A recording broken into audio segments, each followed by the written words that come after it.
Good morning. This research deals with the performance of a coupled system under seismic action when a suitable steel exoskeleton structure is applied to a real construction. The rich variety of styles and designated uses of the Italian building heritage makes it stand out, but they share a common aspect: they are generally outdated. In fact, it has been proved that almost 61% of them has already exceeded the designated lifespan of 50 years.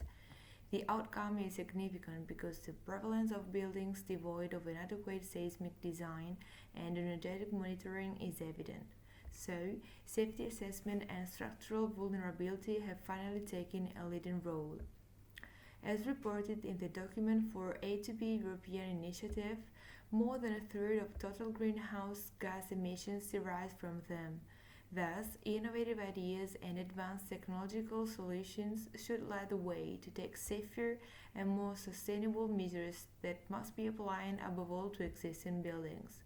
The aim of this research is to investigate how an exoskeleton can succeed in controlling earthquake-induced vibrations of an existing reinforced concrete building. The solution is a self-supporting structural system put out of an existing building which is rigidly linked to. The connection also represents the way the inner construction can unload itself given the stresses to the steel frame.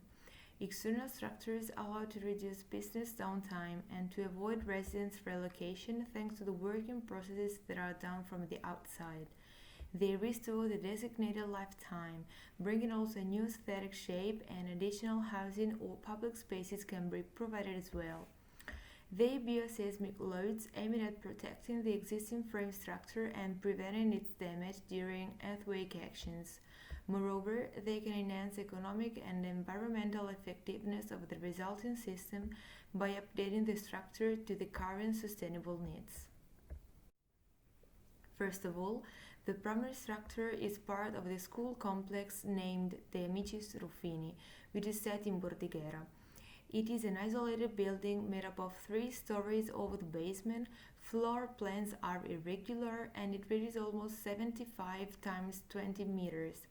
It is a monodirectional reinforced concrete frame that dates back to the 50s, except for north-sided educational areas introduced during the 80s.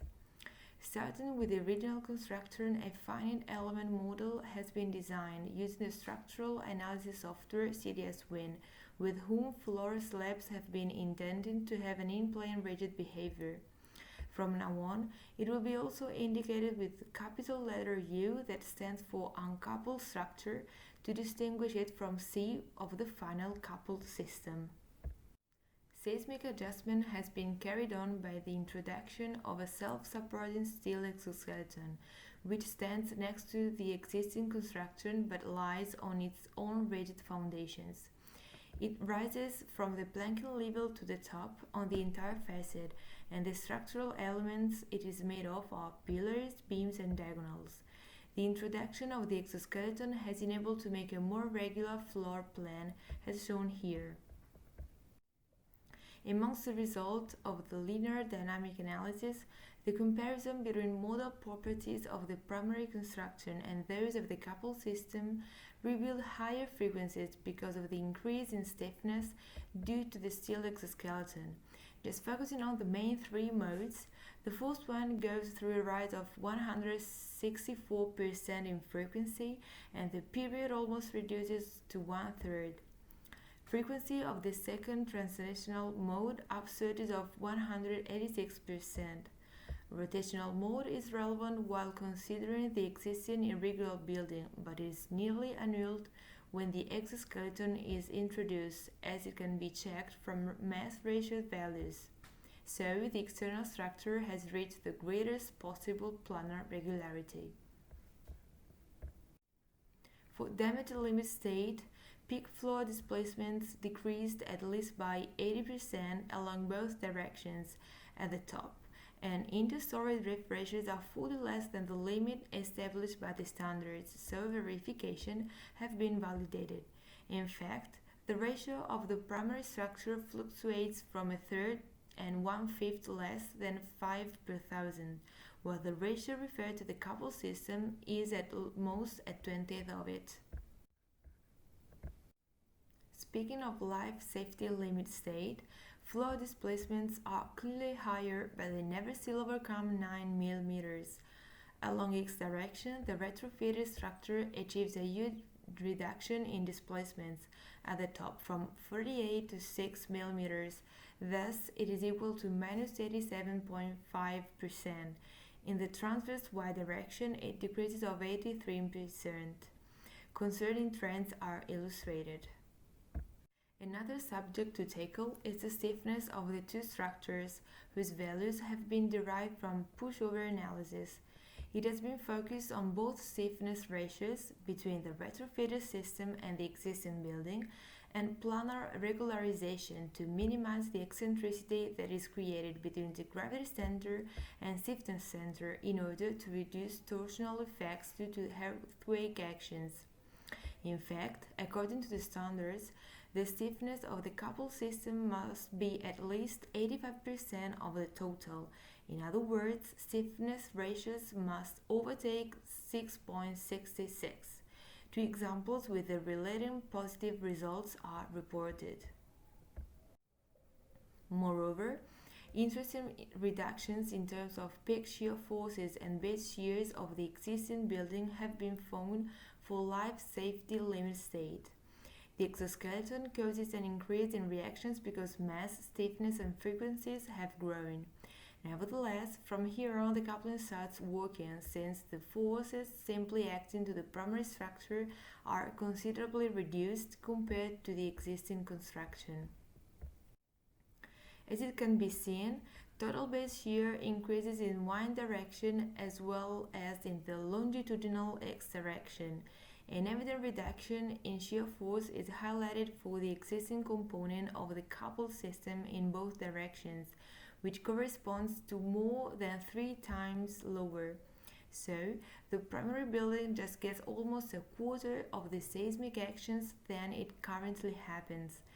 The exoskeleton manages to unload the primary building from total shear force of a considerable amount, ascribing the major part to itself.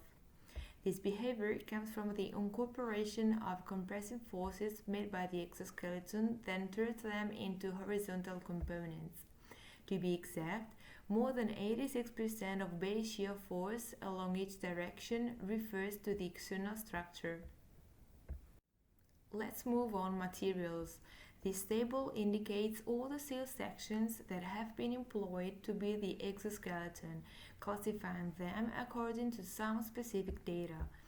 Considering the price of the steel equal to €4 per kilo, inclusive of material and working tasks, and the relating total amount of money, it reveals nearly €155 per square meter.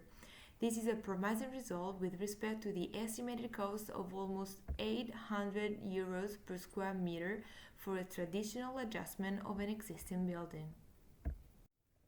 In conclusion, outcomes between the original structure and the retrofitted system are a flow displacement reduction at most by 80% for both limit states, a growth of frequencies because of an increase in mass and stiffness, shear forces in the primary building turned 3 times smaller, and the final configuration showed that more than 86% of them have been taken only by the exoskeleton.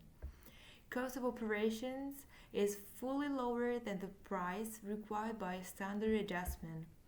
Preservation of the existing building that eludes both demolition and heavy reconstruction works thanks to external operations. Overall dimensions of the solution are nearly limited to the perimeter of the primary construction, given that it just needs a practical distance to put the exoskeleton foundation beyond the existing ones. Thus, it represents a useful answer to isolated urban structures that are no longer in compliance with the current standards.